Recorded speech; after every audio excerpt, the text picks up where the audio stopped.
आमच्याकडे दिवसाची सुरुवात होते ती पक्ष्यांच्या किलबिलाटाने. पक्ष्यांचा गोड आवाज कानी आला की अगदी मन प्रसन्न वाटतं.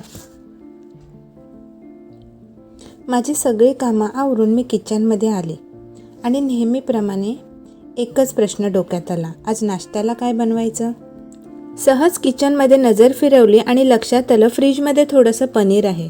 मग पनीरपासून पनीर पराठे बनवले तर? माझ्या मुलांना पनीर पराठे खूप आवडतात, म्हणून आज मी माझी सोपी आणि चविष्ट पनीर पराठ्याची रेसिपी तुमच्यासोबत शेअर करते.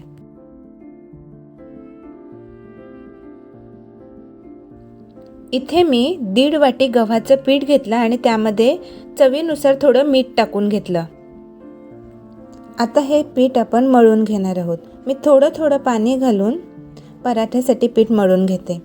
मी जेव्हा पराठ्यांसाठी पीठ मळते तेव्हा मी ते खूप असं मऊही मळत नाही किंवा खूप घट्टही मळत नाही.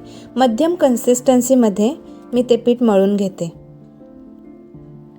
जेव्हा आपण पीठ मळतो तेव्हा त्यामध्ये असलेले ग्लुटेन टाईट होते. 15 ते 20 मिनटं झाकून ठेवल्यावर पाणी सगळीकडे नीट मुरते. यामुळे पराठ्यातील चव आणि टेक्स्चर दोन्हीही इम्प्रूव्ह होतात. म्हणून आता आपण हे मळलेलं पीठ 15 ते 20 मिनटासाठी रेस्ट होण्यासाठी ठेवून देणार आहोत. आता आपण स्टफिंगची तयारी करूया. 1 कांदा, आल्याचा तुकडा, 2 मिरची, लसणाच्या पाकळ्या, कोथिंबीर हे सर्व चिरून घेणार आहोत.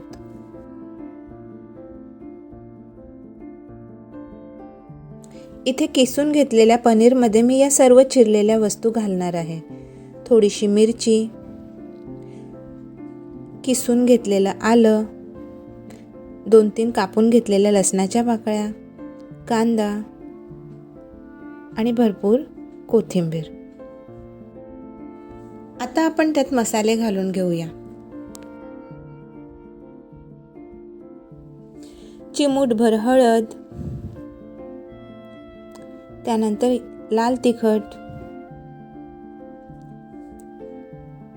चवीनुसार मीठ,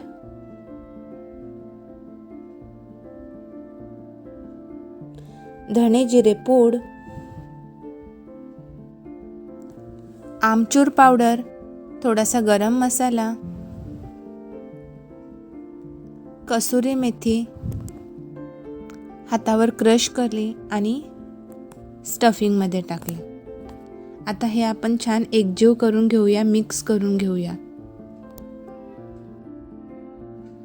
आपली स्टफिंग आता तयार झाली.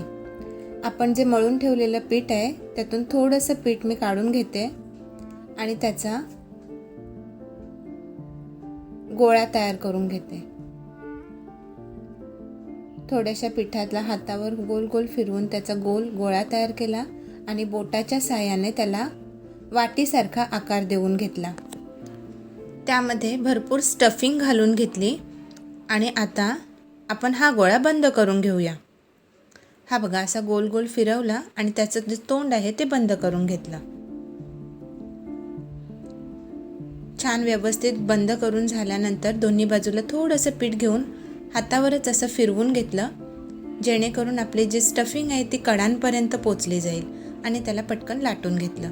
एकीकडे तवाही मी गरम करायला ठेवलेला आहे. आता तव्यावर आपण पराठा दोन्ही बाजूने खरपूस असा भाजून घेऊया. आपण पराठ्याला तूप किंवा बटर काहीही लावू शकता. मी इथे थोडासा तूप लावलेला आहे आणि तुपावर दोन्ही बाजूने खरपूस असा पराठ्याला छान भाजून घेतलेला आहे. पराठ्याचा सुगंध वास सुटला आहे.